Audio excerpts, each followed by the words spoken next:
Manifestation काम नहीं कर रहा है ना, और करेगा भी नहीं, क्योंकि तुमने कभी समझा ही नहीं कि मैनिफेस्टेशन है क्या और ये किस प्रिंसिपल्स पे काम करता है। तो तुम्हें जल्दी से मैनिफेस्टेशन के 4 प्रिंसिपल्स बताता हूँ, और इस तरह का मैनिफेस्टेशन होने लगेगा कि तुम्हें विश्वास नहीं होगा कि क्या हो रहा है मेरी जिंदगी। सबसे पहला प्रिंसिपल है कि अपनी एक्सपेक्टेशंस को रियलिस्टिक रखो। अगर तुम्हें शादी करनी है ना, तो ऐसा सोचो कि मुझे शादी करनी है। ये मत मांगो कि मुझे ऐश्वर्या राय मिल जाए या मुझे कीर्ति सनन मिल जाए। भाई तुम उस चीज के लिए रेडी ही नहीं हो, तुम्हारे अंदर वो स्किल ही नहीं है कि वो यूनिवर्स तुम्हें वो दे सके, तो वो कहाँ से मिलेगा तुम्हें। दूसरा प्रिंसिपल ये है कि तुम्हें किसी एक पावर में, किसी एक शक्ति में इतना विश्वास होना चाहिए कि अगर मैंने ये मांग लिया, अगर मैंने ये सोच लिया, तो ये मुझे मिल ही गया।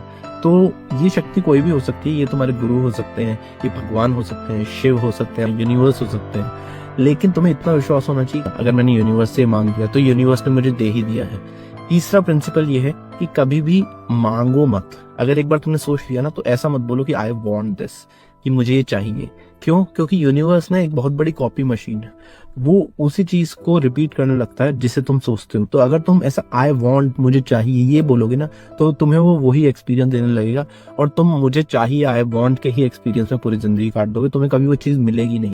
तो अगर चाहिए नहीं बोलना, तो करना क्या है, तुम्हें ग्रेटिट्यूड एक्सप्रेस करना है, क्योंकि तुमने मान ही लिया है कि मेरे को भोलेनाथ दे ही देंगे। तो तुम्हें सिर्फ ग्रेटिट्यूड एक्सप्रेस करना है कि भोलेनाथ, आपने मुझे ये दे दिया है, मुझे दिख रहा है कि मुझे आपने ये दे ही दिया है, इसके लिए मैं आपको दिल से शुक्रिया अदा करता हूँ। चौथा जो प्रिंसिपल है वो ये है कि तुम्हें मेहनत करनी पड़ेगी।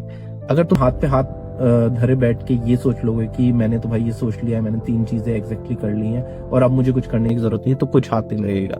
कुछ तो मेहनत करनी पड़ती है। अगर तुम एक स्टेप लोगे ना, तो भगवान वहां से 10 स्टेप लगेंगे। अगर तुम थोड़ी मेहनत करोगे ना, तो यूनिवर्स तुम्हें पूरा का पूरा उठा के दे देगा, और तुम्हें इतना दे देगा कि तुमने जो सोचा भी नहीं हो, है ना। तो थोड़ी सी मेहनत करो, और ऐसा मैनिफेस्टेशन होने लगेगा कि किसी भी तुम्हें कोच की, किसी ट्यूटोरियल की जरूरत नहीं है।